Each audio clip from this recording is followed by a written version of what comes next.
Waiting, it is finally over on this election day. Can you believe it? It's here. Now it's up to you, the people, to make your voices heard. Joe Biden and President Trump have both made their closing arguments. Biden was in his home state of Pennsylvania, where he will return today. And the president was in Grand Rapids, Michigan, in the same place he closed out his 2016 campaign. He'll be watching the returns at the White House. 400 people have been invited to that viewing party. We've already seen unprecedented early turnout for this election. It's estimated nearly 100 million Americans have already voted. This morning, many are already lined up for what could be the highest election turnout in U.S. history. We've got correspondents throughout the country following every aspect of this momentous day. We'll start with Ben Tracy at the White House. Ben, good morning. Good morning. So there is now non-scalable fencing surrounding the entire White House complex, and they expect that to stay up through the rest of the week.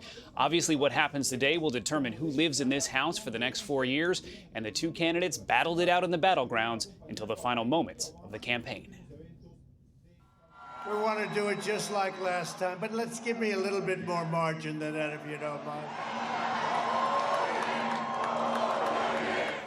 Joined by his running mate and his family, President Trump held his last rally of the campaign in the same place he ended his run for the White House back in 2016, Grand Rapids, Michigan. I kept saying we have to finish off here, that we have to do it. It's just we can be a little bit superstitious, right? On Monday, the president made 5 stops in 4 different and important swing states. I am asking you tomorrow to go out and vote for your all-time favorite president. Mr. Trump claims he's confident, but he's also threatening legal action before any election results have even been announced. Could he really win? Are we serious about this? In Pennsylvania, he railed against the Supreme Court's decision allowing Pennsylvania's law on mail-in ballots to stand. The law allows ballots to be counted that arrive up to 3 days after the election, as long as they're postmarked by Election Day. They made a very dangerous situation, and I mean dangerous, physically dangerous, and they made it a very, very bad, they did a very bad thing for this state. They did a very bad thing for this nation. A tweet later released by the president with a similar message was quickly flagged for misleading information about the election.